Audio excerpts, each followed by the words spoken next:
नमस्कार, मैं हूँ आपके साथ अनामिका गिरी और इस वक्त बहुत अच्छी मैं आपको खबर बताने वाली हूँ क्योंकि हमारे साथ 3 गेस्ट ऐसे हैं जो जिया मूवी में उन्होंने बहुत अच्छा किरदार निभाया है और मुझे यकीन है कि आपने जिया मूवी ज़रूर देखी होगी और यदि आपने नहीं देखी है तो आपको देखना चाहिए। और इस मूवी के अंदर क्या है और कैसे ये मूवी बनी और कितना एक्साइटमेंट कुछ होने वाला है मैं आपको अभी बताने वाली हूँ क्योंकि उन 3 मेन किरदारों से मैं आपको मिलवाने वाली हूँ। आप इनसे मिले, ये हैं शर्मिष्ठा मैडम। मैम, आप अपने बारे में बताइए और मैं सबसे पहले आपसे ये भी पूछना चाहूँगी कि इस मूवी का जो ख्याल है, मेरे ख्याल से ही आप इसमें एक्ट्रेस भी हैं और इसमें प्रोड्यूसर भी हैं, तो ये प्रोड्यूसर बनने का जो ख्याल है वो कैसे आया? थैंक यू पहले अब बुलाने के लिए।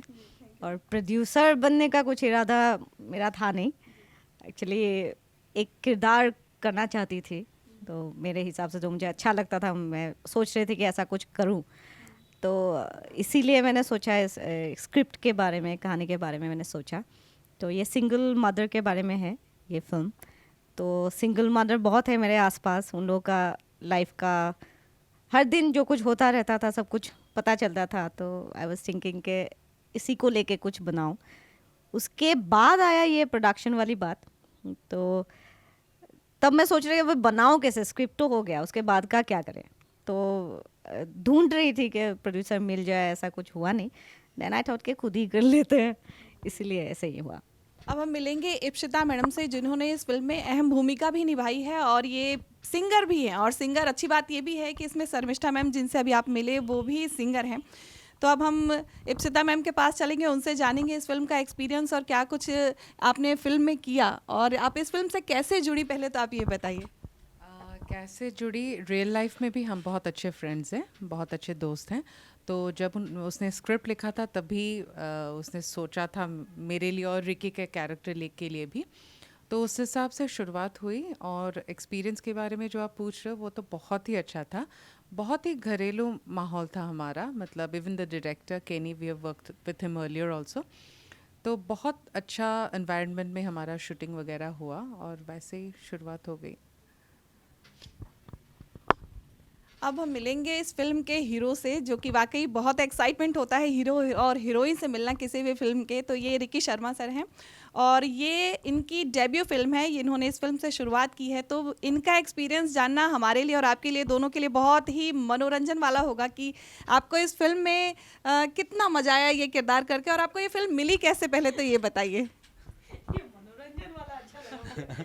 शायद आपने मेरी हम लोगों का कोई इससे पहले वाला कोई इंटरव्यू देख लिया कहीं पे, तो आपको लग रहा है कि मेरा आंसर मनोरंजनदायक ही होगा। मनोरंजन मुझे भी बहुत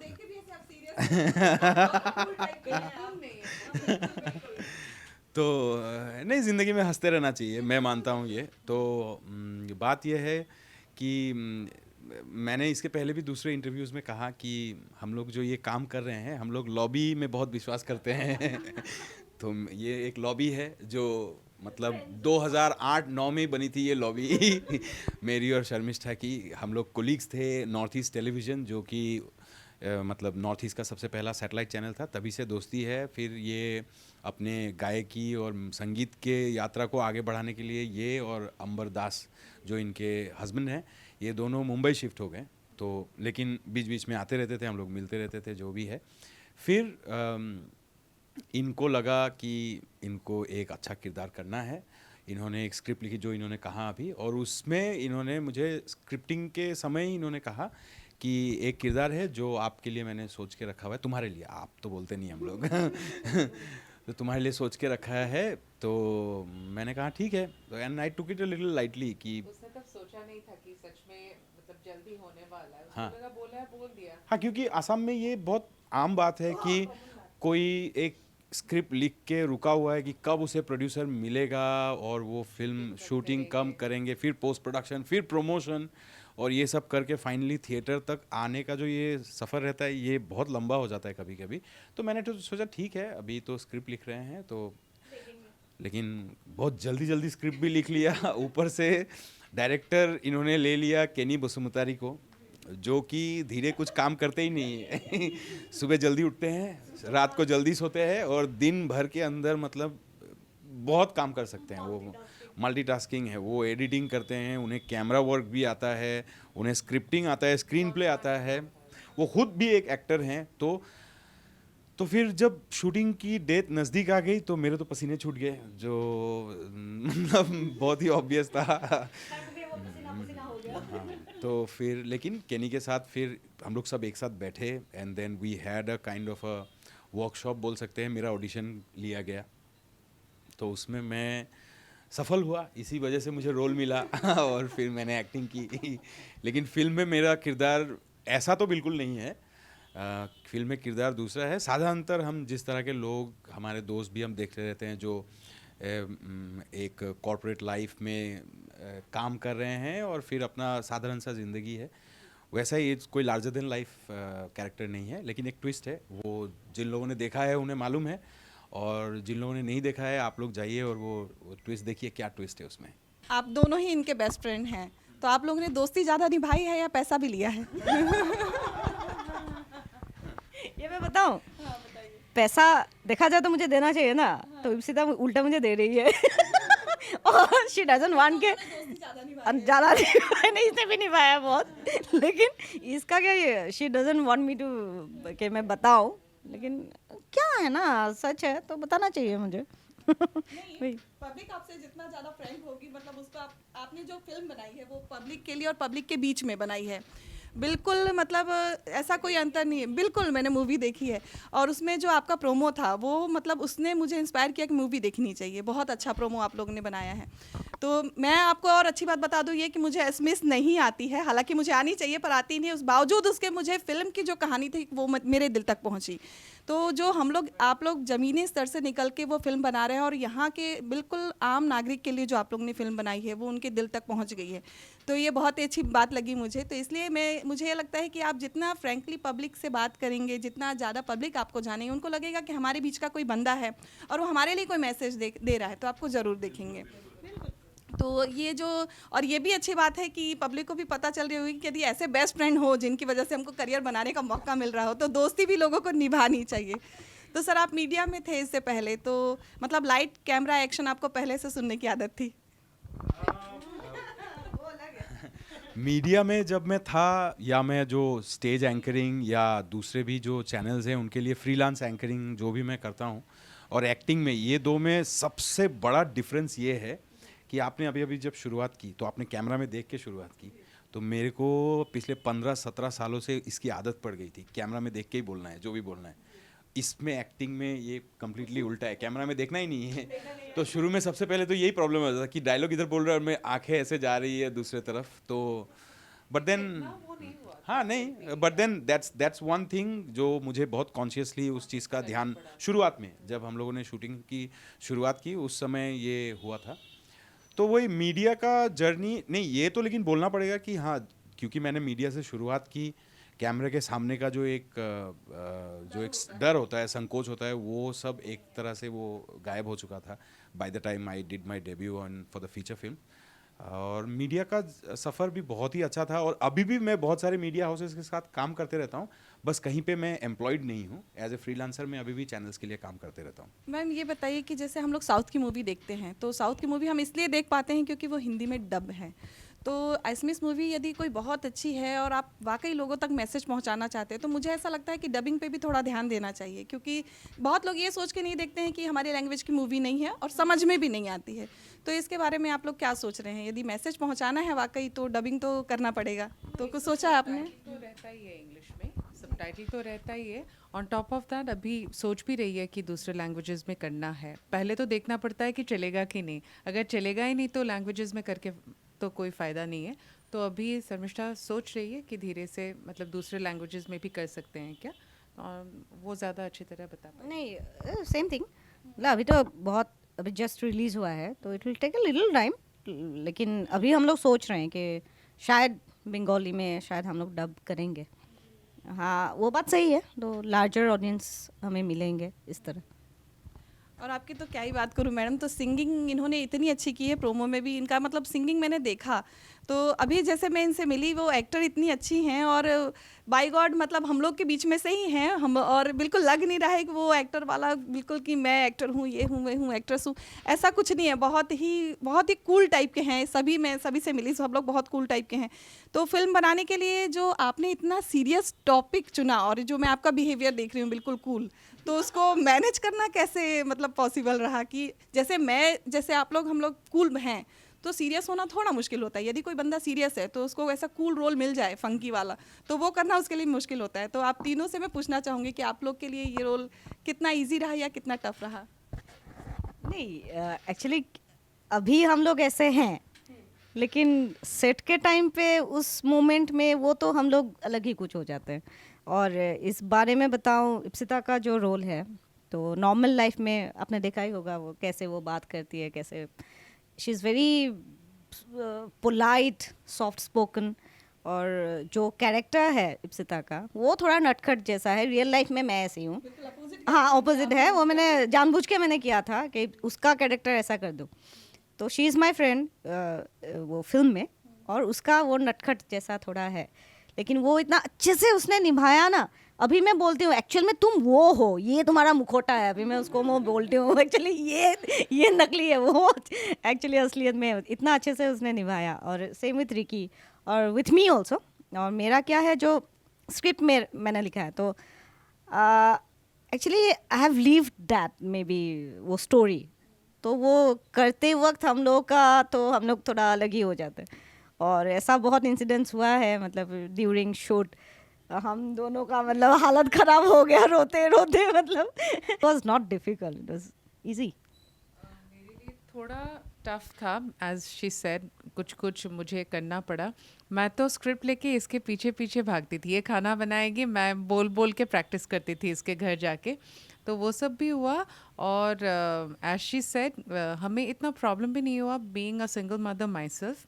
हमारे फ्रेंड्स भी बहुत हैं जिनके बारे में हम जानते हैं, तो इसीलिए मतलब ये सीरियसनेस लाने में ज़्यादा प्रॉब्लम नहीं हुआ, क्योंकि हमारे सबके जीवन में कुछ ना कुछ हम रिलेट कर सकते हैं मूवी के ज़रिए, तो इस मूवी के ज़रिए, तो इसीलिए कैरेक्टर पोर्ट्रे करने में इतना प्रॉब्लम नहीं हुआ था। डायलॉग्स, डिलीवरी, ये सब में थोड़ा हुआ था डेफिनेटली। शूटिंग के टाइम पे जब सीन देना होता है बस उतना टाइम ही सीरियस, उसके बाद फिर नहीं, वही जाके मतलब सिर्फ मैं बोल के ही नहीं, हमारे पूरा यूनिट में बहुत सारे ऐसे लोग हैं जो कुछ ना कुछ जोक्स क्रैक करके माहौल को एक बहुत ही अच्छा पॉजिटिव लाइट माहौल। मुझे ऐसे सेट्स पसंद भी नहीं है जहाँ वो डायरेक्टर जो होते हैं ना गाली गलौज चिल्ला रहे हैं, बॉय अरे भाई वॉकी टॉकी ले लो, इतना चिल्लाने का क्या ज़रूरत है, वॉकी टॉकी सबको दे दो, आराम से बात करो, आराम से सब कुछ किया जा सकता है। तो वो हमारे सेट में था, सबको, हर कोई सॉफ्ट स्पोकन है, हर कोई आराम से बात करते हैं, और हम लोग हंसी मजाक जोक्स क्रैक करते रहते हैं। डायरेक्टर को बोलना पड़ता है साइलेंस, अभी शॉट देना है, तो इधर फिर हम लोग अपनी हंसी रोकते थे। वो कभी कभी थोड़ा ज़्यादा ही वो लाइट हो जाता है ना माहौल, तो मैं तो बहुत हंसती रहती हूँ किट किट। तो हम लोग का जो डीओपी ना, उसने मुझे डांटा था, ये प्रोड्यूसर ये बहुत नटखट है। शी वाज लाइक स्कोल्डिंग मी। तो भाई इतनी हंसने वाली लड़की ने इतना फिल्म में रोया है, ऊपर से लोगों को रुला भी दिया है ये। हाँ नहीं, वो तो एज अ मदर मतलब दिल पे तो कोई बात लग ही जाती है। लेकिन मैंने देखा कि आपने एक छोटी बच्ची को लेके सिंगल मदर का किरदार किया, तो वो बच्ची को आप लोग ने कैसे हैंडल किया पूरी शूटिंग के दौरान, और अपने इमोशन से उसका इमोशन कनेक्ट करके, जैसे हम खुद रो रहे हैं तो उसको भी रुलाना, बहुत सीन में ऐसा हुआ है, तो वो सब कैसे मैनेज किया आपने, और कैसे रोई आप इतना अंदर से, क्या फील किया आपने? ना वही मैंने बोला ना, मेरी वो एक फ्रेंड के बारे में है, और इप्सिता के बारे में भी है टू सम एक्सटेंट, लेकिन मेनली मेरी एक जो फ्रेंड है जोईता करके, इट्स हर स्टोरी। तो और उसके साथ मैं डेली बात करती हूँ, तो व्हाट शी गोज थ्रू रोज मैं देखती हूँ, तो समहाउ जो मैंने भी जी लिया उसका जर्नी, ऐसा लगता है। और इमोशन तो सबका सेम ही है ना, you just have to feel it. और जो बच्ची के बारे में बोलूँ तो she is a like sweetheart, मतलब बाय डिफ़ॉल्ट होता है ना, उसको कुछ समझाना भी नहीं पड़ता है उसको, मतलब शी इज़ टू गुड। तो उसको लेके हम लोगों का कुछ टेंशन था ही नहीं, she was so spontaneous, feel ही नहीं किया। और एक्टिंग के बारे में भी उसको कुछ बोलना ही नहीं पड़ता था, मतलब she is that pro. Aaradhya उसका नाम, and we are lucky to have her actually. तो आपने ये जो नाम सोचा है जिया नाम, तो ये तो एक्टर मतलब छोटी बच्ची का भी नाम नहीं है, मैं गेस करी थी शायद ये नाम आपको वहीं से मिला होगा, तो जिया नाम कैसे? नहीं, कैरेक्टर का तो नाम है पर ये कैरेक्टर का नाम भी जिया कैसे? और फिर जैसे आपने एक मदर है, तो जैसे वो जिया नाम दे दिया फिल्म को, तो पूरा को पूरा मतलब बच्ची को ही जैसे बोलते हैं ना, माँ बाप सब कुछ अपने बच्चे को दे देते हैं, तो आपने जो कैरेक्टर का नाम था वो भी मूवी का नाम दे दिया आपने, तो ये जिया नाम ही क्यों दिमाग में आया? ये एक्चुअली केनी ने बताया था मुझे। जिया नाम तो पहले ही हमने रख दिया था, कैरेक्टर का नाम, मेरा कैरेक्टर का नाम, सिंगल मदर का नाम। फिर फिल्म का नाम क्या रखेंगे वो एक हम लोग का थोड़ा कन्फ्यूजन था कि क्या करें। फिर केनी ने मुझे बताया कि जिया ही रख दो, बिकॉज छोटा नाम होने से लोगों को याद रखने में थोड़ा इजी हो जाता है, और it's a film about that single mother, तो जिया के बारे में ही है सब कुछ, इसलिए जिया रखा हमने।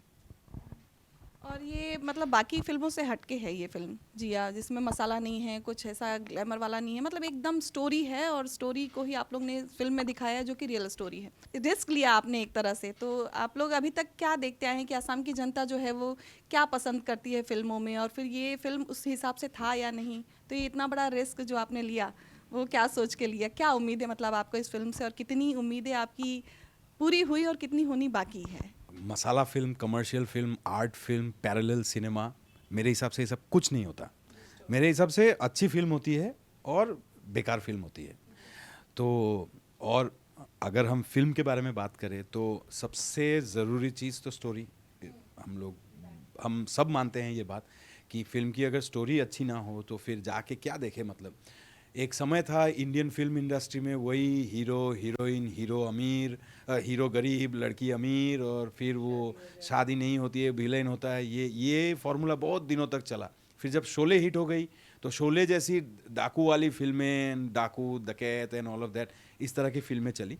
तो मेरे हिसाब से अच्छी फिल्म जिसमें लोग कनेक्ट कर सके, आज पोथेर पांचाली सत्यजीत रे की डायरेक्टेड फिल्म, जो बहुत लोग उसको आर्ट फिल्म बोलते हैं, लेकिन वो लगभग 20 साल से ज़्यादा का समय कलकत्ता, वेस्ट बंगाल के किसी न किसी ज़िले में, किसी न किसी जगह वो नेक्स्ट 20 साल तक लगी हुई थी, और जिधर भी लगती थी वो हाउसफुल जाती थी। तो वेस्ट बंगाल के लोग उसे पसंद करते थे, क्योंकि अगर आप डीपली पोथेर पांचाली देखेंगे तो आपको बोर तो दूर की बात है, आपको बहुत कुछ सीखने मिलेगा, जानने मिलेगा उस फिल्म से। एक लेसन बोल सकते हैं, फिल्म स्कूल्स में उसे दिखाया जाता है, सिखाया जाता है उसे। तो ये चीज़, हाँ, ये भी मैं मानता हूँ कि असम बोल के नहीं, आप देश भर में अगर आप देखें तो एक तरह की जनता है जिन्हें मसालेदार, जो आप बोल रहे थे कि hero larger than life, hero कुछ भी कर सकता है, घुसा मार दिया, रास्ते के उस पार छिटक के आदमी गिर गया, गाड़ी उठा दी, हेलीकॉप्टर को खींच के नीचे लेके आ गए एंड ऑल ऑफ दैट। तो वो जिन जिन को पसंद है वो वैसी फिल्में भी बनती रहेंगी। और आपने ये भी देखा होगा कि 2020 के बाद से, जब से हॉल्स कोरोना की वजह से बंद हो गए, ओटीटी के माध्यम से कितने सारे नए स्टार्स ऑल इंडिया लेवल में निकले हैं, जो कि अच्छे स्टोरी, अच्छे फिल्मों से वो लोग स्टार्स बने हैं। तो इसका मतलब है लोगों को फिल्में पसंद है। अभी रिसेंटली भी लापता लेडीज़, कितनी अच्छी स्टोरी, कितनी एक अच्छी फिल्म बनी थी, बहुत अच्छी फिल्म बनी थी, और वो हिट भी हुई। महाराष्ट्र में आप बहुत साल पहले ही बनी थी साईरात, जो कि कुछ 14 करोड़ की बजट से बनी थी, लेकिन हिंदी में डब भी करना पड़ा था, और वो उसने 114 करोड़ या 120 करोड़ का बिजनेस किया था। तो अच्छी फिल्म होगी तो मेरे हिसाब से चलेगी भी, लोग कनेक्ट भी करेंगे। हाँ, उसमें सिर्फ एक बात आता है जो हमारे फिल्म में हमें एक तरह से हमें लोगों को धन्यवाद देना होगा कि हमने अपने तरफ से तो प्रचार किया था, लेकिन हमारे पास फंड्स की कमी थी, क्योंकि हम लोग, शर्मिष्ठा एक इंडिपेंडेंट फिल्म मेकर है, कोई बिग बैनर नहीं है, कोई बड़ा प्रोडक्शन हाउस नहीं है, ये उनकी पहली फिल्म है एज ए प्रोड्यूसर। तो फंड क्रंच, इन्होंने अपने सेविंग्स वगैरह सब लगा के सब कुछ दाव पे लगा दिया इन्होंने। तो उस हिसाब से देखने जाए तो प्रचार, मतलब लोग बोल रहे थे, कुछ लोग बोल रहे थे कि प्रचार थोड़ा कम हुआ है। एक्चुअली कम नहीं, हमें मालूम है किस तरह से प्रचार करना है। अगर पूरे असम में ही अगर जिया दिख जाना है, हमें मालूम है उसे कैसे करना है, लेकिन उसके लिए पैसे चाहिए जो हमारे पास नहीं थे।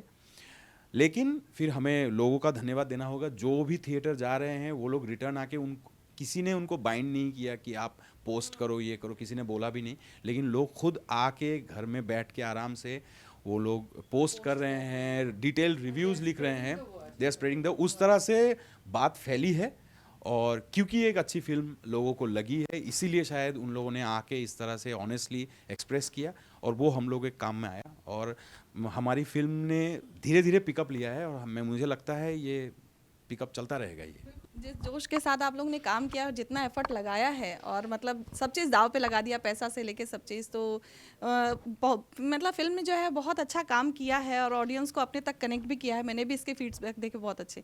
लेकिन ये कहूँगी कि आपने फर्स्ट बॉल पे सिक्सर आपने मार दिया, क्योंकि ये जो प्राग का सिने अवार्ड्स हुआ था उसमें आप लोगों ने बहुत सारे अवार्ड लिए हैं, तो कितना मोटिवेशन मिला, और अभी ये दोस्ती कहाँ तक और जाएगी, अगला क्या प्लान है?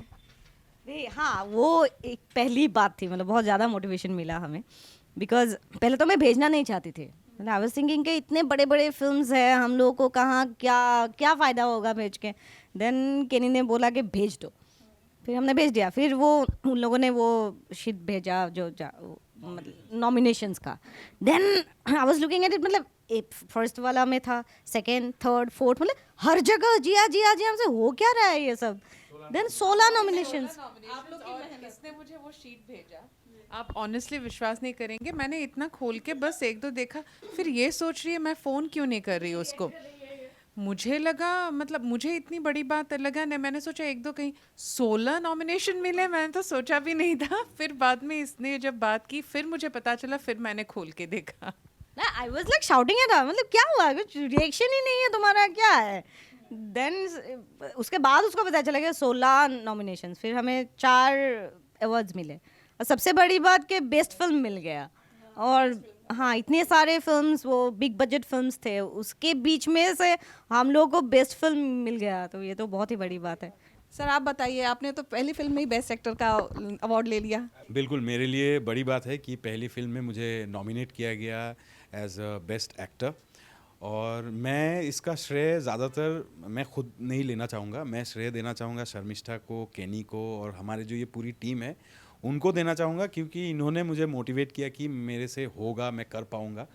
तो thanks to the team who thought and believed that I can do it, and now even I have started to believe that yes I can do it.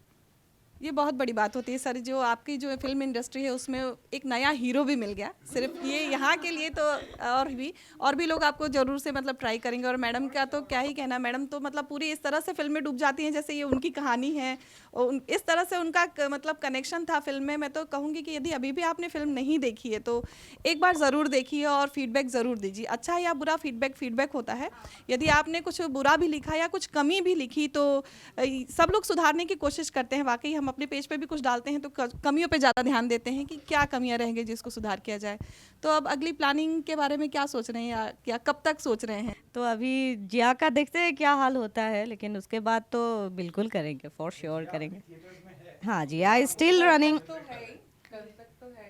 मतलब जब तक है, आई होप नेक्स्ट वीक भी मिल जाएगा। तो जब तक जिया है तब तक जिया जिया ही हो रहा है, लेकिन उसके बाद we have something in mind, तो ऑफ कोर्स करेंगे। अभी डिस्क्लोज करने वाले हालत में अभी है नहीं हम लोग, लेकिन है। मुंबई जो होती है वो सपनों की नगरी होती है, तो अभी तो जैसे आपने ये फिल्म किया, ये लैंग्वेज फिल्म थी, तो आप इतनी अच्छी सिंगर भी हैं, तो आपने बॉलीवुड में ट्राई किया या कभी ऑडिशन देने गई, या शुरुआत आपने सोची कि बॉलीवुड से की जाए किसी भी मामले में, या स्क्रिप्ट राइटिंग में हो, क्योंकि उसमें भी आप कर सकती हैं, आप इतनी अच्छी सिंगिंग करती हैं, आप उसमें भी कर सकती हैं, और अब तो आप प्रोड्यूसर भी बन गई हैं, तो उसको लेके क्या सोचना है आपका? नहीं, स्क्रिप्ट राइटिंग का तो ये तो फर्स्ट फिल्म है, ये तो कभी ऐसा कुछ प्लान काम तो अच्छा चल ही रहा है। तो इसके बाद कुछ सोच सकते हो, उसके पहले मतलब इतना सीरियसली कभी मैंने लिया ही नहीं था एक्चुअली, तो ऐसे सोचते सोचते हो गया। और सिंगिंग के बारे में वहाँ पे मतलब आई मीन बहुत बड़ा इंडस्ट्री है ना, मतलब तो इतना स्ट्रगल करने का हिम्मत नहीं है मेरे पास।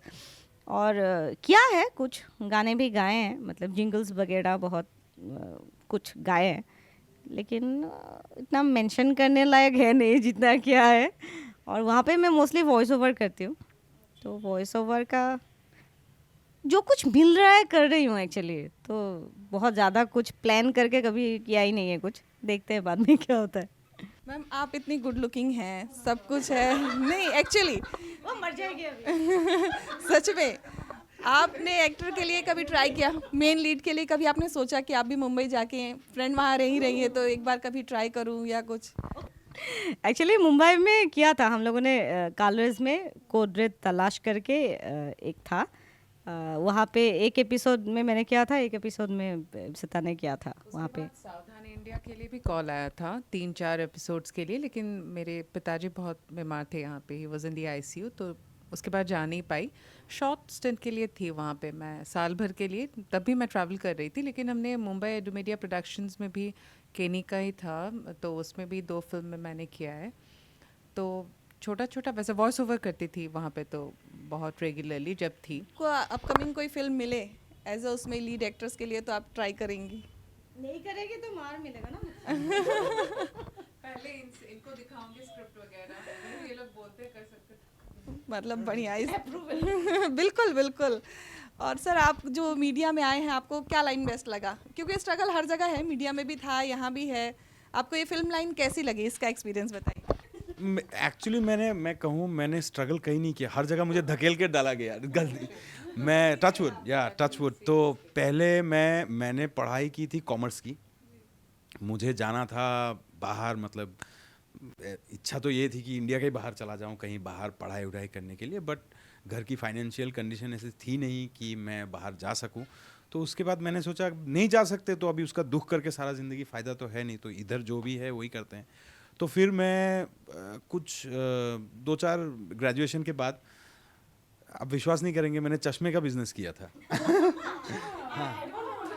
हाँ तो एक जान पहचान के थे, उन्होंने चश्मे मुझे दिए थे, और मैं एक छोटे से सूटकेस में मैंने पिताजी को कहा कि मैं ऑल असम घूमने जाऊंगा, अभी ग्रेजुएट हो गया हूँ, मैं ग्रेजुएशन की एक परीक्षा दे दी मैंने, तो अभी समय है, तो मैं घूमने जाऊंगा। और वो सूटकेस लेके घूमता था, तो उधर बाज़ार में जाके वो चश्मे का सैंपल दिखाना वगैरह एंड ऑल ऑफ दैट, वो मुझे 2 महीने में पता चल गया ये मेरे से होने वाला है नहीं।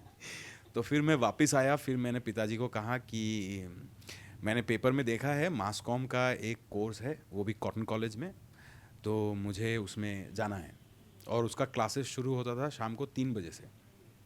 तो सुबह में मेरे पिताजी का प्रिंटिंग प्रेस हुआ करता था पहले, तो मैं सुबह प्रिंटिंग प्रेस में चला जाता था, शाम को मास कॉम का क्लास करता था। उसके बाद वहाँ मेरी एक फ्रेंड थी जाह्नवी गोगोई, तो वो ऑलरेडी नॉर्थ ईस्ट टेलीविज़न में मॉर्निंग शो किया करती थी तब, उसके साथ, और उसके लिए सुबह उठना पड़ता था सुबह 5 बजे, क्योंकि लाइव जाना पड़ता था सुबह 7 बजे, ऑफिस पहुंचना पड़ता था सुबह 6 बजे, जाके 5-7 न्यूज़पेपर्स को पढ़ के उनका एनालिसिस करके उनमें से best of the best stories आपको देना पड़ता था। तो it was a tedious task, हम लोग दोनों ने किया है ये। तो उसमें वो जाह्नवी के साथ और एक एंकर थे, लड़का था या लड़की थी मुझे एग्जैक्टली याद नहीं अभी, but that anchor left the job.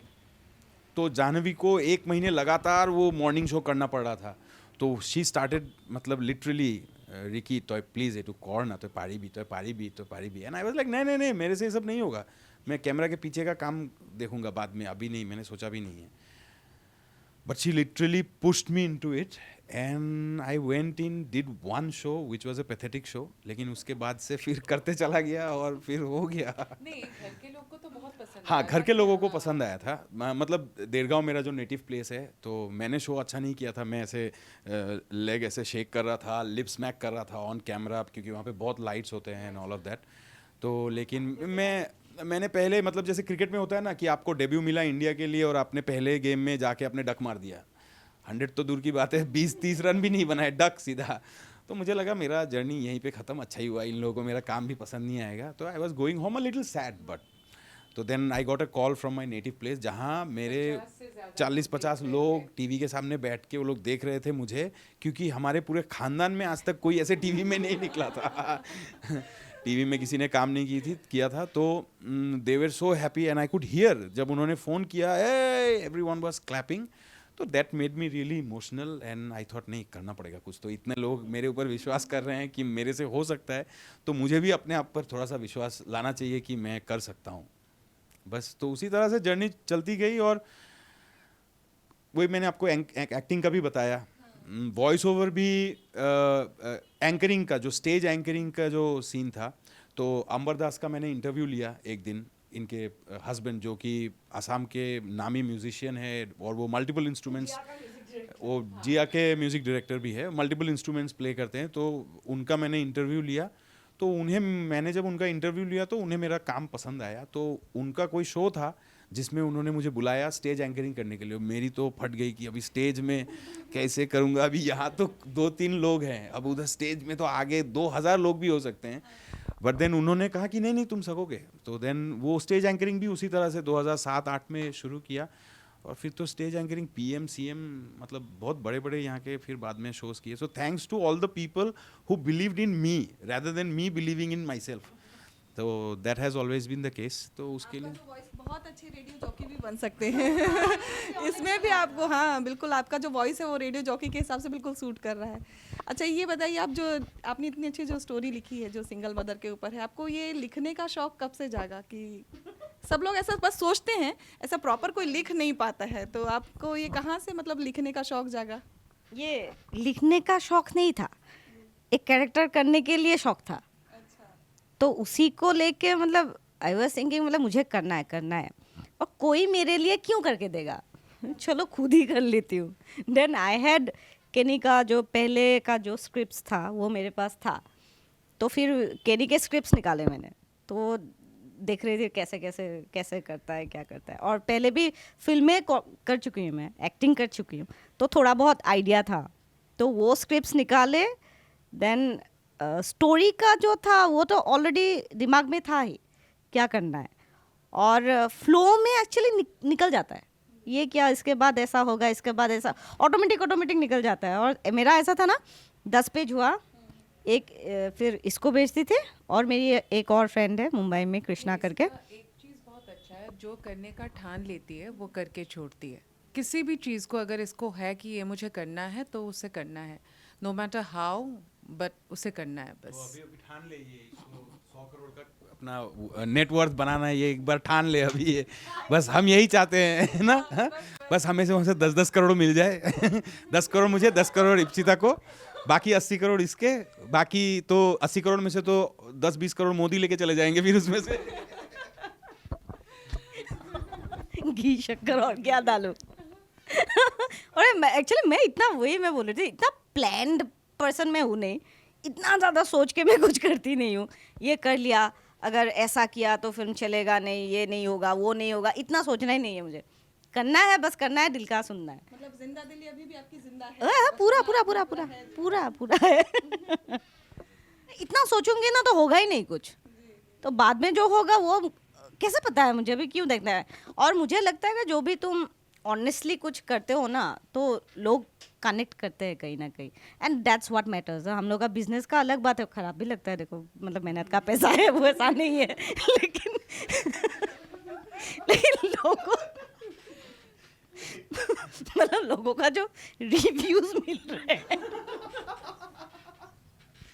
तो देखिए, मैं ऑडियंस से ये कहना चाहूँगी कि अभी जितना बात करके मैं इंस्पायर हुई हूँ, आप लोग भी उतने ही इंस्पायर हुए होंगे। और किसी भी कहानी को देखने से पहले हम लोग को बस ऐसा लगता है कि हमको फिल्म देखने जाना है, लेकिन उसके पीछे की जो मेहनत है, जो सोच है, लोगों को कनेक्ट करना पड़ता है, उस कहानी को पढ़ना पड़ता है। जैसे उन्होंने बताया कि वो किचन में भी जाती थी तो प्रैक्टिस करती थी कहानी की, तो उसके पीछे बहुत मेहनत लगती है, और उस मेहनत को सार्थक बनाने वाले हैं हम और आप जैसे लोग, जो बस एक फीडबैक देके इनकी कमियां या इनकी अच्छाइयां इनको बता दें, इनको वो खुशी दे सकते हैं। पैसा तो बात की चीज़ है कि वो टाइम टू टाइम मतलब बढ़ता रहेगा। और हमको जो सीखने वाली बात यह है कि इसमें कि हम जो लोगों को दे रहे हैं, मोटिवेशन दे रहे हैं, जैसे हम जो फीडबैक दे रहे हैं, इसको जो मोटिवेशन मिल रहा है उससे ये और अच्छा काम करेंगे। तो कहीं ना कहीं जो मूवीज़ होती हैं वो समाज का दर्पण होती हैं, आईना होती हैं, तो जो ये हमको दिखा रहे हैं कि समाज में ऐसी चीज़ें चल रही है। और जो प्रोड्यूसर होता है वो तो हर एंगल से सोचता है। तो बस आपको और हमको यही करना है कि थिएटर तक जाना है और उस फिल्म को फीडबैक देना है, अच्छे से फिल्म देखना है, किसी की भी मेहनत हो उसको सार्थक करने की पूरी कोशिश करना है। तो उम्मीद है कि आपने नहीं देखा होगा तो ज़रूर से जिया मूवी देखेंगे, और एसएमएस में भी है, लेकिन आपको ये मूवी ज़रूर समझ में आएगी, ये मेरी गारंटी है, क्योंकि मुझे ये मूवी समझ में आई है, सब टाइटल भी है उसमें। तो आसाम के जितने हिंदी भाषी जो हैं, आज आसाम में मारवाड़ीज़ हैं, आसाम में बिहारीज़ हैं, और भी बहुत सारे राज्य के, स्पेशली गुवाहाटी में, तो Guwahati is a cosmopolitan city, और यहाँ के मारवाड़ी बहुत बढ़िया एसएमएस बोलते हैं। बंगाली, आप किसी भी बंगाली से आप एसएमएस में बात कीजिए। अब मेरी मम्मी बंगाली है, तो लेकिन मुझे तो एसमीज़ बोलनी आती है, तो आसाम के जितने भी जो नॉन एसमीज़ जो भी हैं उन्हें समझ तो सकते ही हैं, तो वो जाएंगे तो उन्हें देख के बहुत ही मज़ा आएगा। एंटरटेनमेंट तो है हमारी फिल्म में। तो चलिए, इस बात की गारंटी रही कि हम और आप मिलके इतना मोटिवेशन देंगे कि ये लोग फिर अगली फिल्म बनाए और हम लोग फिर मिले और फिर पुराने फिल्म से लेके अभी तक का जो नया फिल्म आएगा डेफिनेटली, तो उसके लिए हम लोग इनसे एक बार फिर से मिलेंगे और फिर से जानेंगे कि क्या कुछ नया था नई इनकी आने वाली फिल्म में। तो आपको ये इंटरव्यू अच्छा लगा होगा और जिया के लिए आपको ऑल द बेस्ट, जो मतलब इसके आगे का जो व्यूज़ मिलेंगे उसके लिए ऑल द बेस्ट। और बहुत अच्छी मूवी आपने बनाई, इसके लिए ऑडियंस की तरफ से जिन्होंने देखी है उसकी तरफ से मैं आप लोग को धन्यवाद कहना चाहूँगी। और मैम, आपने जो इसके लिए रिस्क लिया है ये बहुत बड़ी बात है कि हम जो सोच रहे हैं उसको पूरा उतारने के लिए, ज़मीनी हकीकत देने के लिए आपने जो ठाना और जो करके दिखाया उसके लिए आपको बहुत बहुत कॉन्ग्रेचुलेशंस और बहुत बहुत थैंक यू। কুঞ্জনী, এই ভাড়াঘৰ বিচৰাটো ইমান সহজ নহয়, আৰু যি কোৱালিফিকেশ্যনছ লাগে তোৰ একো নাই, অলপ চিট কৰিবই লাগিব ৰে।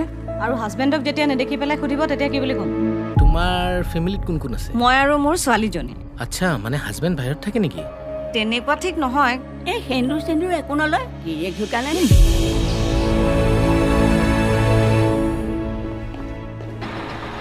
Bye bye. ছোৱালীজনীক অকলে ডাঙৰ কৰাটো সহজ কথা নহয় কিন্তু। মোৰ একেবাৰে ভাল লগা নাই কথাবোৰ। মা, মোৰ তো আছে সবৰে পাপা আছে, খালি মোৰ নাই। মোক নতুন পাপা এটা দিয়া না। বাহিৰৰ পৰা দেখাতটো বেছ happy, confident, but I feel so' empty inside. কিমাননো আৰু চিন্তা কৰি থাকা, তোমাৰো লাভ মোৰো লাভ। তাইক মাক দেউতাক দুয়োৰে মৰম সমানে দিছ, কিয় নিজৰ কথা নাভাব অকণমান?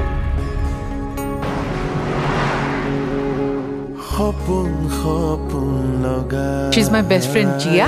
High, by the way, coffee খাবা? গান গোৱা নেকি তুমি?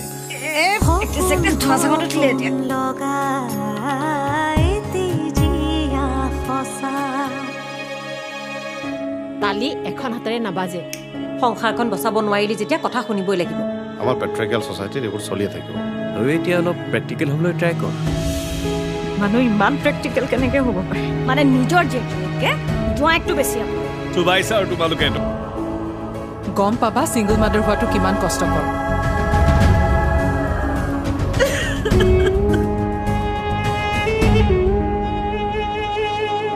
মুখা অ মুখা, চবে একোখন মুখা পিন্ধি থাকে। তুমিও কিজানি মুখাই পিন্ধি আছা।